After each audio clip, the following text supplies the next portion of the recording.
Dear brothers and sisters in Islam, today inshallah we'll continue our talk about Jannah, paradise.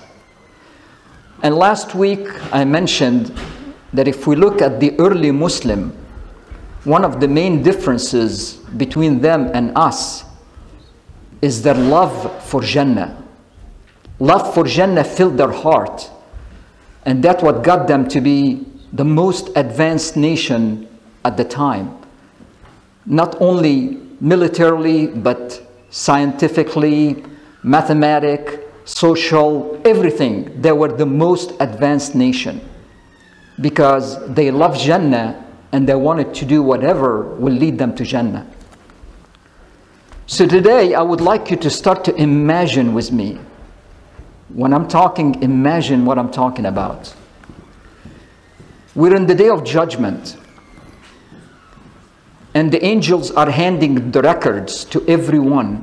And alhamdulillah, you got your record of your good deed and bad deed in your right hand. And that based on the Quran, alhamdulillah, it's a great sign. Now, you're going to be judged. And alhamdulillah, your good deeds are more than your bad deeds. Alhamdulillah. Now you have to pass a sirat, which is a bridge above hell, very thin bridge. You have to pass it. And you're passing the bridge. On the other side is the Prophet ﷺ making dua for you. Oh Lord, save him. Oh Lord, save him. Oh Lord, save him. As long as you're passing the bridge, he's making that dua for you. And alhamdulillah, Allah answered his prayer, and alhamdulillah, you passed.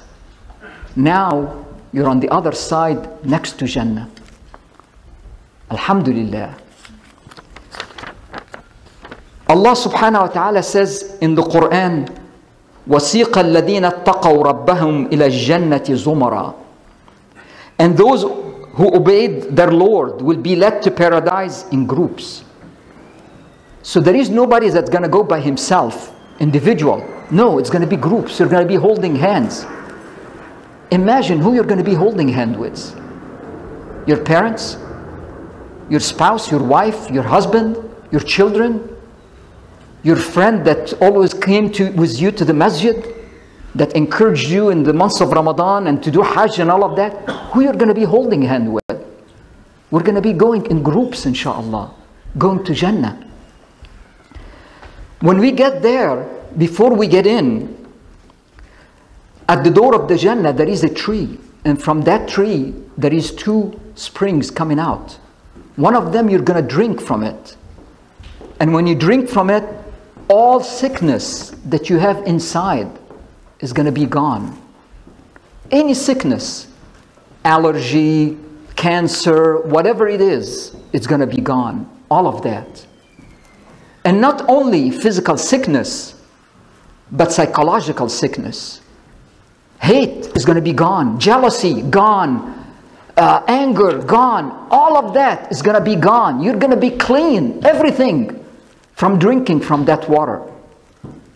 Alhamdulillah. Then the next one, you're going to bathe in that water. When you bathe in that water, you change. As a human being, you change. You become, every human being that's going to Jannah will have the physical appearance of Sayyidina Adam. The Prophet ﷺ tell us, Adam, when Allah created him, his height, he was 30 yards. That's how tall he is. Will be all the same thing. And we're not going to have any of the... And everybody that's going to Jannah, every adult that's going to Jannah is going to be the age of 33. I don't know why 33, but I have no doubt that one day they're going to discover that the senses of the human being reach their peak at age 33. But that's the age. Everybody's going to be 33 years old. Men will not have beard. And if the men will have, their face will be looking like a beautiful moon. Just imagine if men will look like a beautiful moon, how beautiful women will be. So that's how everybody will be. There will be no need for relieving yourself. No urination, no bowel movement, no spitting, no blowing your nose, nothing. None of that. If you sweat in Jannah, your sweat will be musk, which is the best perfume that you can imagine. That will be your sweat. And you will sweat not because of hardship, because you want to do something, exercise, play soccer, whatever. If you sweat, then it's going to be perfume.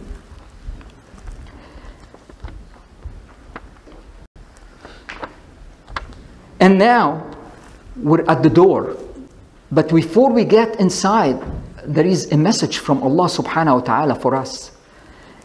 And the message says, O people of paradise, Allah is giving us 4 commitments. First of all, just imagine, now you're called people of paradise. We spent our life making dua to Allah to be in paradise. Now we are called by Allah people of paradise. But Allah is giving us 4 commitments. His 4 commitment is, you will live and you will never die. You will stay healthy and you will never be sick. You will stay young and you will never become old. You will live in constant enjoyment, constant happiness, and you will never be miserable. That's 4 commitments from Allah to us before we get into Jannah. The door of the Jannah, the Prophet ﷺ told us the opening of the door of the Jannah. He said the distance between 2 cities. That distance is around 800 miles. The distance of the door of one of the doors of Jannah, 800 miles. And he said, and it's going to be packed. We think it's going to be empty. It's going to be packed with people getting into Jannah. And then the Prophet ﷺ, he's going to be the last one coming. The last one coming. We're going to see him coming from the back. He's coming, going all the way to the front. Why is he the last one? Because he's been standing next to the Sirat, to the bridge, making dua for every Muslim. So until the last Muslim pass, he's standing there. Now he's coming. And he gets to the door of the Jannah. The door of the Jannah has a big ring. The Prophet ﷺ take that ring and knock on the door. The angel of the door will say, who? And the Prophet ﷺ will answer and says, Muhammad. And the angel would say, I was ordered not to open the door for anyone before you. Look at the honor that Allah is giving His Prophet. Nobody gets into Jannah before him. No nation is going into Jannah before the Muslim nation. Look at the honor that Allah is giving us. Alhamdulillah. So we're going to be the first nation getting in.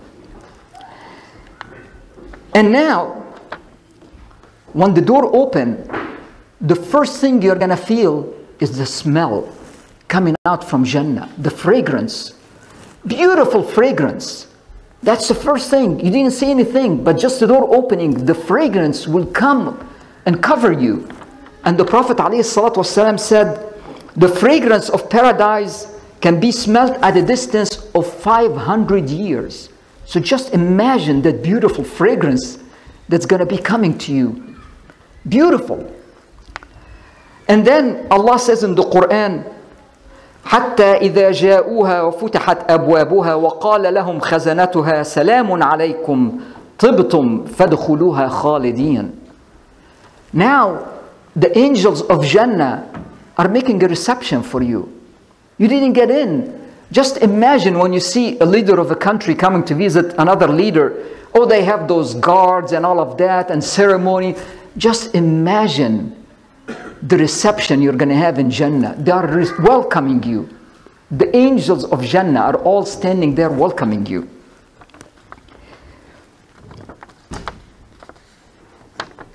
Before we get into Jannah, Allah in a hadith Qudsi, a divine hadith, told us, I have prepared for my righteous slaves what no eye has ever seen, no ear has ever heard of, and no human has ever thought of. If you listen to that hadith, it's a beautiful hadith. Allah is saying, I have prepared for my righteous slaves Just imagine if a homeless guy invites you for dinner. What do you expect? A part of a sandwich? Some old vegetables? Let's assume the president of your company invites you for dinner. It's going to be fancier. A lot of nice things, all of that, a lot of food and all of this. Imagine the president of the United States inviting you for dinner. What do you expect? Now imagine Allah subhanahu wa ta'ala. He said, I have prepared for you, for every one of you. He's prepared that. Allah. Look at the Jannah, what Allah has prepared. Look at what human beings do to each other. Now look at Allah, what can He do for you? But then Allah, He understands. So He's telling us, He knows our circles of knowledge. And the circles of knowledge is starting by saying that no eye have ever seen. If you think about it, if somebody comes and tell you, have you seen Germany? Oh yeah, I've seen Germany. What else have you seen? Oh, I've seen Germany, I've seen Italy, I've seen China, I've been to Singapore, I've been to Lebanon, Saudi Arabia, a lot of countries. So that's what you've seen, what no eye have seen. Now he's talking about hearing. Okay, have you seen Brazil? No, I've not been to Brazil. Have you been to Chile? No, I've not been to Chile. But I heard of them. I heard of all those countries. So your circle of knowledge from hearing is bigger. So you heard of a lot of things. I heard of a lot of countries in Africa and in a lot of countries.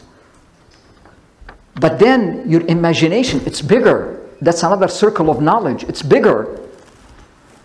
I imagine that I'm going to have a house made of glass in the bottom of the ocean. I'm going to see all the fish around me and all of that. I have a big imagination. So Allah is telling you, what I've prepared for you, you have never seen, you've never heard of, and you cannot imagine. That's what Allah has prepared for us in Jannah. When you get to Jannah, there is no sun and no moon.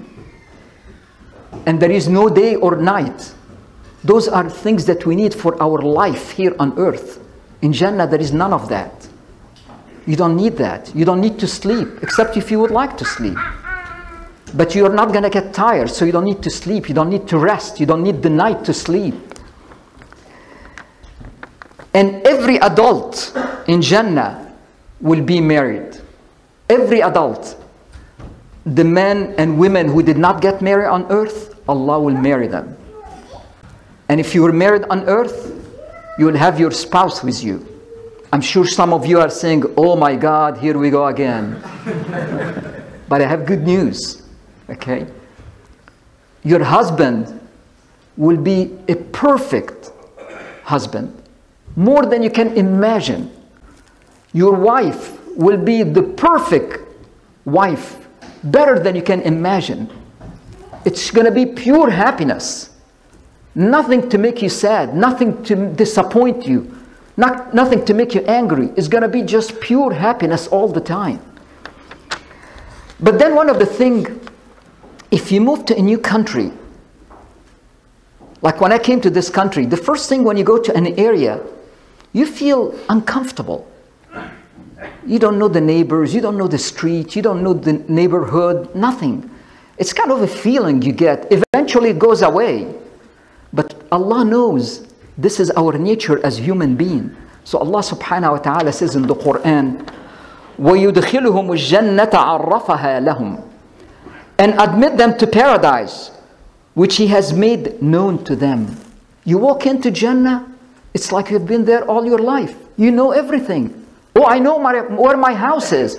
It's 2 houses down from Sayyidina Musa. I know where it is. I don't need anybody to tell me. I know everything. Allah will put the knowledge in your heart, so you don't feel intimidated. You don't feel scared or worried. And the Prophet ﷺ, he says, by him in whose hand Muhammad's soul is, he's swearing by Allah subhanahu wa ta'ala, every one of them will know his home in paradise better than he knew his home in this world. So you will know everything. You're not going to say, if I open that door, what this room is. You know everything in your house. You know everything in the neighborhood. You know your neighbors, everybody. Some of the things in Jannah, and Allah subhanahu wa ta'ala says in the Quran, وَإِذَا رَأَيْتَ ثَمَّ رَأَيْتَ نَعِيمًا وَمُلْكًا كَبِيرًا. And when you look there in paradise, you will see a delight, luxury, comfort that cannot be imagined, and a great kingdom. Now in Jannah, you are a king, and you have your own kingdom. You were a helpless guy. People were stepping on you, pushing you around. But Allah did not forget you. And now you're in Jannah. You are the king.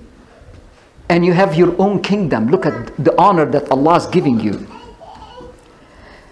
In Jannah, every tree, its trunk, the trunk of the tree is made of gold. That's what Jannah is. And the roof of all Jannah, of all paradise, the roof is the throne of Ar-Rahman, of the All-Merciful, the throne of Allah subhanahu wa ta'ala. And the throne of Allah is the most majestic, the most amazing thing that Allah created. You can spend 1,000,000 years just looking at it from amazement. And everyone in your property, in your palace, you're going to have at least 4 rivers. It's in the Quran. There will be a river of water, the taste and smell of which are not changed. There is a river of milk whose taste does not change. There is a river of wine that is delicious to those who drink it. And a river of honey that is pure. Everyone, minimum 4 rivers you have in your palace for you to enjoy. Nobody share it with you. It's yours.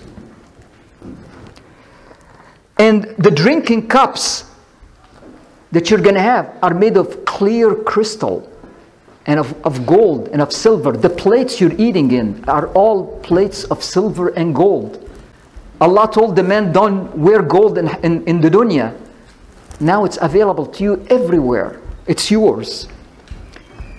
And the Quran, everything I'm telling you, it's either in the Quran or in the Hadith. The homes, the palace, your palace, the Prophet tells us it's built of bricks of gold and silver. The palace is made bricks of gold and silver. And the mortar, the cement that holds those bricks together, is made of musk. The best perfume. Just look at the smell you're going to have in your palace all the time. The best perfume. And every person will have at least 3 bracelets. It's in the Quran. One of gold, one of silver, and one of pearl. Everyone. Your clothes, you'll be wearing fine silk, green fine silk, with work made of gold, embroidery with gold, all of it. You're a king. You're a king. Imagine, those are things we see kings wearing now. You are the king. You are the king. And one of the things the Prophet ﷺ is telling us, in paradise, there is a tree. The shadow of that tree, a person on a strong horse will take 100 years running and not reach the end. For 100 years. And in Jannah, there is different levels. Not everybody is at the same level, obviously, depending on your deeds and all of that. So not everybody at the same level. But the distance between each level is the distance between the heaven and the earth. Huge distance. And the Prophet ordered us, when you make dua for Allah to ask Him for paradise, for Jannah, ask for Al-Firdaus. Al-Firdaus is in the center and the highest place in Jannah. It's the best place in Jannah. So He ordered us, when you ask Allah for paradise, ask for Al-Firdaus. Ask for the best. Not say, please God, enter me in paradise. Ask for the best. Now that everybody is inside, an angel, Allah will order an angel that's going to go and stand between paradise and hell. And the angel will have with him a big white ram, which represent death. And he's going to stand between the two, between the hell and paradise. And he's going to say, "O people of paradise, do you know what this is?" And everybody's going to look up and say, "Yes, it's death." And he's going to ask the same from the people of hell. Then he's going to slaughter that ram. And then he's going to look at the people of paradise and say, "O people of paradise, eternity and no death. And O people of hell, eternity and no death." And the people of paradise will be joyous more than they are happy. And the people of hell will be miserable more than they are miserable. Inshallah, next week we'll continue that, and I'll take you, inshallah, inside your palace. So at least before, in this life, you know what to expect. I want to fill your heart before the end of Ramadan with the love of paradise. Because if you fill your heart with the love of paradise, that will guide you in everything you do in this life. And inshallah, all of us will be among the people of paradise. أقول قولي هذا وأستغفر الله لي ولكم ولسائر المسلمين استغفروه إنه غفور رحيم.